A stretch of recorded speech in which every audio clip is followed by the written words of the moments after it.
Here we're working on the condensing unit. You can see the line is completely frozen. Look inside.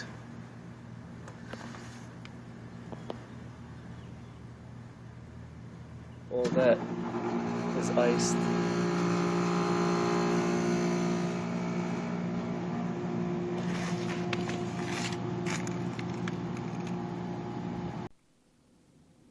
When your line is frozen like that, what you want to do is go to your thermostat.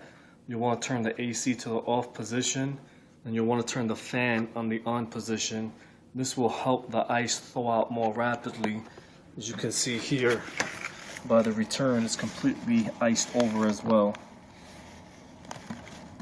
Look how thick that is.